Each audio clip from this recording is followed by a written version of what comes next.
Información, actualidad, opinión. Las cosas como son. Con Pablo de León.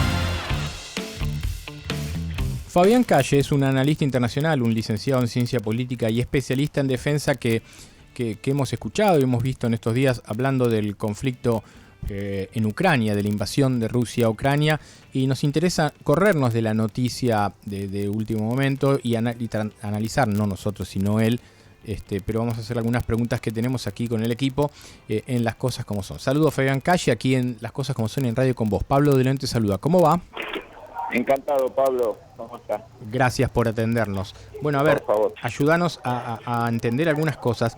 A mí me llama la atención algo que es, hay como una lectura de que Ucrania está resistiendo un montón, pero me parece que lo que se está viendo en Ucrania es una crisis tremenda. La mayor parte de sus hombres se han tenido que ir del país, salvo los que cumplen alguna, o los que están en la lucha o que cumplen alguna tarea, como por ejemplo serán los periodistas. Un montón de niños han tenido que dejar el país, con lo cual la situación, al margen de cuando se resuelva este conflicto, que ojalá sea pronto, va a quedar una crisis humanitaria tremenda en este país. ¿Cómo lo analizás? Bueno, son dos planos. El ejército ucraniano y el poder político ucraniano y el aparato de propaganda ucraniano están rindiendo muchísimo más de lo que cualquiera podía esperar. Uh-huh. Y a Rusia el plan inicial no le ha salido y ahora estamos en la versión 2 de ese plan, que es una guerra, digamos, demasiado larga y demasiado costosa para lo que inicialmente Putin pensó. Quizá no todo el aparato de inteligencia ruso, que a lo mejor tiene una visión más, digamos, pesimista de que no iba a ser un paseo, pero bueno, el que decide es Putin y su entorno. Uh-huh. Los dos planos son verdaderos, Pablo. Por un lado, vas a tener un país donde 5 o 6 millones de sus habitantes van a abandonar el país, van a estar en Polonia, van a estar en zonas con la ventaja que va a países con grandes recursos y una Unión Europea y un Estados Unidos con una chequera enorme para ayudarlos, ¿no? Entonces, claro, una situación trágica, pero con una contención social, humanitaria y sanitaria mucho mejor que la que se puede ver en el Medio Oriente, África o en la propia América Latina. Entonces, si uno mira el plano militar, Ucrania está haciendo lo que tiene que hacer, que es una guerra asimétrica en el oeste y una guerra partisana de guerrillas en el este, y lo está haciendo muy bien, le está haciendo pagar un costo humano y económico muy grande a Rusia. ¿Cómo va a quedar el país? Bueno, seguramente con pérdidas en su territorio, especialmente en el este. Ahí hay que ver hasta qué punto Rusia se puede adueñar de todo lo que quiere. Sí.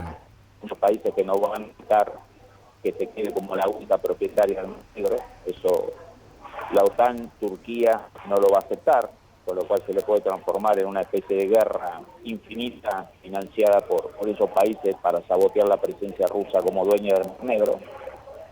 Pero una porción del territorio del este seguramente que con este Donbass, con Crimea, se lo va a quedar. Claro. Y después una reconstrucción de Ucrania con mucha ayuda del Banco Mundial, del FMI, de Estados Unidos, de la Unión Europea. Digamos, los dos escenarios son reales. Una crisis humanitaria, una gran devastación y por otro lado un rendimiento en combate para la mayor parte de los especialistas inesperado. Fabián, Gastón Leturia, sé que están en el medio del hecho de la situación y no sabemos qué va a pasar cada día de estos días.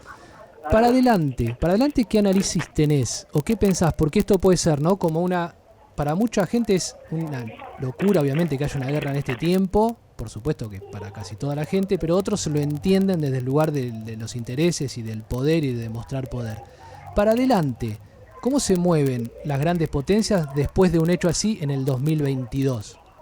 Políticamente, estratégicamente y bueno, y a nivel de este tipo de conflictos, ¿no? A ver, vos tenés un mundo que sale lentamente de lo que en la academia llamamos el momento unipolar, que se inicia en el 89 con el colapso del Imperio Soviético, se profundiza con el colapso de la Unión Soviética en diciembre del 91, y que se extiende por 20 años, poco más, poco menos. Y lo que se está configurando de a poco es un sistema bipolar de Estados Unidos y su principal desafiante, que viene a ser China. Ahora, ¿cuál es la anomalía de esta polaridad? Que hay dos gigantes económicos, dos gigantes tecnológicos, dos gigantes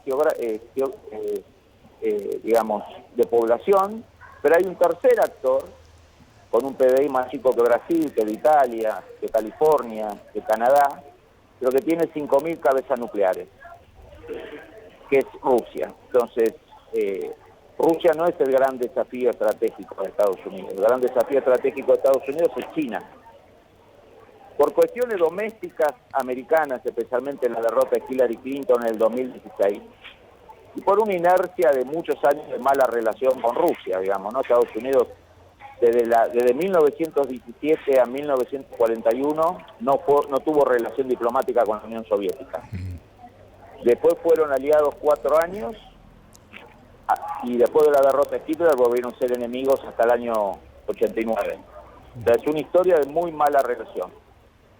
Si vos te fijás, Hollywood o Netflix o todas las series, o Homeland, las series americanas, Rusia sigue siendo el villano. Claro. ¿No? Por más que Rusia no tiene la capacidad ya de ser el villano del mundo. Con Trump, lo que ha pasado es que Trump empezó a focalizar mucho más fuertemente en China.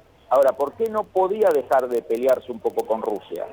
Porque enseguida salían los demócratas a decir que él tenía una connivencia con Rusia, que él había llegado al poder con Rusia, que es una soberana imbecilidad. Entonces, no hubo la capacidad de Estados Unidos en las últimas décadas, digamos, de ir transmitiendo o acciones políticas que llevaran a colocar a Rusia en la posición que ya no es, que es la posición de principal rival estratégico. Entonces ahí hay una responsabilidad de Occidente. Eso está descartado, que Occidente se manejó mal, y especialmente Estados Unidos se manejó mal en no entender la accesibilidad rusa, desde los 90 en adelante.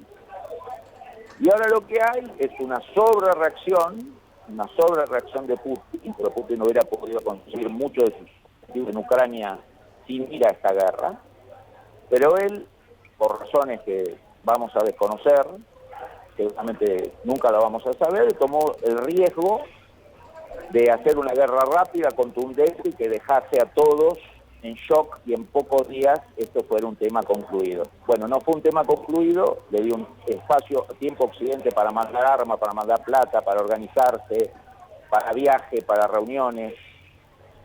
Entonces lo que tenés es una China que al principio se mostró entusiasmada por esto, porque decía, bueno, Estados Unidos va a mirar a Rusia y me va a dejar de mirar a mí tanto, y yo voy a poder ser tranquilo, pero todo el lío que armó esta guerra le pega en el fondo a China.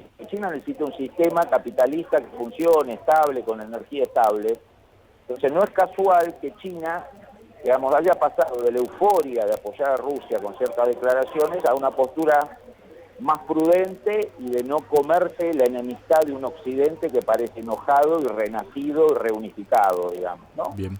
Entonces, si uno mira a largo plazo, lo que uno va a ver es la continuidad de esta rivalidad entre estos dos gigantes, entre Estados Unidos y China, y hasta que gobierne Putin, Rusia con una relación muy mala en lo económico y lo político con Occidente. Y eso la va a obligar a acercarse demasiado a China, que tampoco es un negocio. Como decía Jauretche, lo importante no es cambiar de collar, sino dejar de ser perro, digamos, ¿no? Natalia. Fabián, ¿cómo estás? Natalia Donato. Cuando comenzó esto, muchos analistas y periodistas internacionales se hablaba de una potencial tercera guerra mundial. ¿Qué pensás de esto? Si crees que esta guerra va a terminar pronto, o si existe alguna chance de poder terminar en algo más complicado, ¿no?, a nivel mundial. Mira, acá los dos jugadores que manejan este juego es Estados Unidos y Rusia. Estados Unidos no tiene un gran interés en Ucrania. No es el alfa y el omega. Rusia hizo lo que en el fondo los halcones de Washington querían, meterse en un pantano, ¿no? Que Rusia se metiese en un pantano. Y que Estados Unidos fuese visto por Europa como el protector, que la Unión Europea empezara a gastar más en defensa, que se redujeran la dependencia de gas ruso, que Rusia perdiese su soft power por izquierda y por derecha. Si vos hablás con un izquierdista argentino, con un kirchnerista, no le importa que Putin sea homofóbico, autoritario, proclerical, lo apoya porque es enemigo de Estados Unidos. Y si hablabas con empresarios, te decían Putin pone orden, es capitalista, fui a Moscú y qué bien que está. O sea, hay un gran soft power ruso que ha quedado devastado por eso, ¿no? Entonces, ahora, ¿cuál es el riesgo de este pantano en que se metió Rusia? Los errores de cálculo, ¿no? Digamos, que un misil ruso pase de largo por una falla técnica y caiga en Polonia, o que un cargamento de armas occidentales, con occidentales organizando este cargamento, terminen siendo eliminados por los rusos. Entonces, es una buena apuesta que hizo Estados Unidos a meter a Rusia en un pantano, y Rusia se metió, pero al mismo tiempo hay que estar día a día con mucho cuidado que esto no escale, digamos, ¿no? Que no haya un uso de arma química, que no haya un uso de un arma nuclear táctica, que no haya un incidente fronterizo con Polonia o los países bálticos. Entonces es una apuesta arriesgada. Ahora, todo indica que no va a haber una escalada a un conflicto de alta intensidad. Rusia no lo quiere porque desaparecería de la faz de la tierra, y la OTAN tampoco porque desaparecería de la faz de la tierra. Bien. Pero, como decía Tucídides, el primer gran realista hace 2500 años, los estados van a la guerra por intereses, orgullo y miedo. Entonces, es muy difícil hacer un cálculo matemático, decir esto no va a pasar o esto va a pasar. Cada día que esta guerra siga, estamos a la puerta de un incidente, ¿no? Por ejemplo, hoy Biden tuvo un blooper y dijo frente a las tropas americanas en Polonia, bueno, cuando ustedes estén en Ucrania, y todo el mundo se quedó petrificado porque no tenía que decir eso, porque la idea no es que haya tropas en Ucrania. Entonces, hasta un problema de error, de blooper o de improvisación del presidente americano te arma una crisis diplomática como la que se está armando hoy con esta declaración de él. Claro. Fabián Calle, analista internacional, licenciado en Ciencia Política y especialista en defensa. Te hago la última pregunta para cerrar. ¿Cómo ves el futuro de Putin? A ver, va a depender mucho de cómo cierre este conflicto, ¿no? Muy bien no cierra, bien tampoco. Sí. Si cierra al menos algo bien para él, creo que tiene una sobrevida. Si cierra mal para él, yo creo que los poderes permanentes que lo llevaron a él al poder, hay que acordarse que Putin llega al poder en el 99 después de la gran crisis financiera del 98 de Yeltsin, ¿no? Y hoy Rusia está sufriendo una crisis y va a sufrir una crisis económica igual o peor que la del 98. Sí. Por lo tanto, ya es una persona de 70 años, se nota detenciones o desapariciones de la escena pública de ciertos personajes de la política que lo rodeaban, generales que han pasado a retiro, jefes de inteligencia que han sido arrestados en público o están con prisión domiciliaria o detenidos. Rusia tiene una historia de sectores permanentes de poder que no quieren que Rusia se suicide ni que Rusia se entregue abiertamente al control chino o al control de otra potencia. Son todos factores que le van a jugar en contra a Putin. A mí no me sorprendería que en 3 años Putin no esté ya más en el poder. Claro. ¿Cuánto? Pero depende mucho de cómo se cierra esta guerra y qué pueda mostrar Putin de esta guerra. Bien. Fabián Calle, analista internacional, gracias por este contacto con Las Cosas Como Son y con Radio Con Vos. Muy claro, gracias. Gracias a vos, Pablo. Un abrazo. Bueno, nos interesaba hablar, corrernos un poquito de la cuestión de día a día y tratar de ir un poquito más a fondo, obviamente con Fabián Calle, quien resulta muy interesante su análisis internacional. Información, actualidad, opinión. Las Cosas Como Son, con Pablo de León.